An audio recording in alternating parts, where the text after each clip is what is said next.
Hi, Bill Pfeiffer speaking again. So good to be with you. Talking from Marysfield.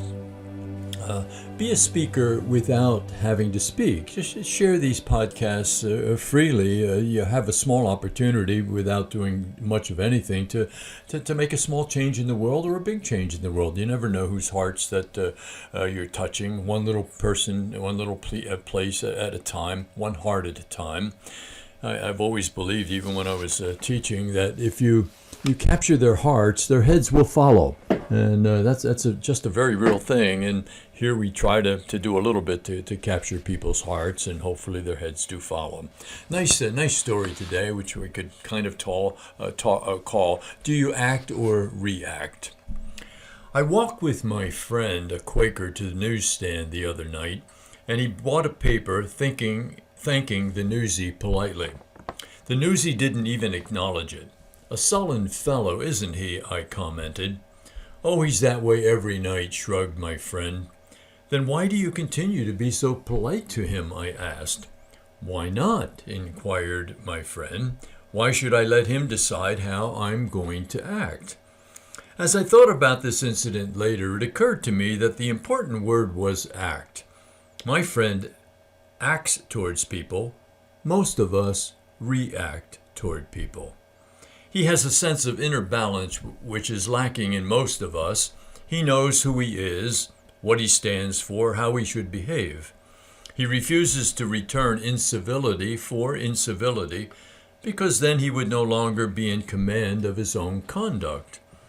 When we are enjoined in the Bible to return good for evil, we look upon this as a moral injunction, which it is, but it is also a psychological prescription for our emotional health.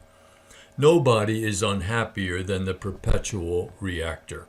His center of gravity, and emotional gravity, is not rooted within himself or herself where it belongs, but in the world outside of himself or herself. His spiritual temperature is always being raised or lowered by the social climate around him, and he is a mere creature at the mercy of these elements. Praise gives him a feeling of euphoria, which is false, because it does not last and it does not come from self-approval. Criticism depresses him more than it should, because it confirms his own secretly shaky opinion of himself. Snubs hurt him, and the merest suspicion of unpopularity in any quarter rouses him to bitterness. A serenity of spirit cannot be achieved until we become the masters of our own actions and attitudes. Remember, we've talked about that false self or the dream you. Unless we deal with that, it becomes an obstacle to all of the other kinds of spiritual growth that we want to have happen inside of us. We can do all kinds of good things, but those obstacles inside of us, somehow conscious and subconscious, need to be cleaned up in order to allow space for wholeness and freedom and kindness to exist. To let another determine whether we shall be rude or gracious, elated or depressed, is to relinquish control over our own personalities, which is ultimately all we possess. The only true possession is self-possession.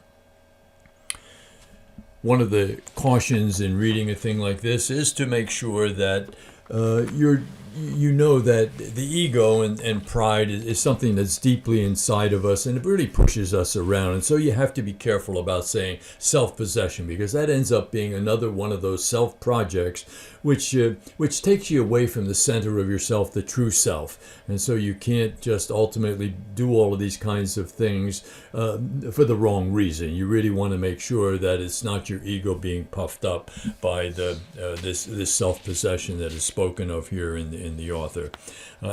Alfred Adler, the famous psychologist who died in 1937, said something which was really nice in this regard.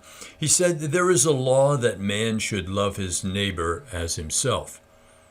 In a few hundred years, it should be as natural to mankind as breathing or walking upright.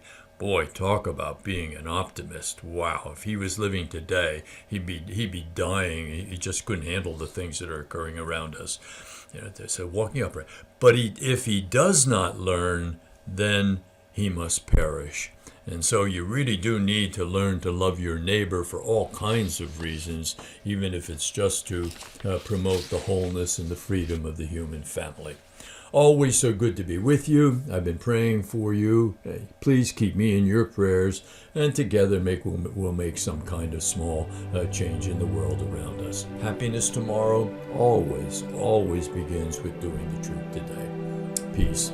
God bless you.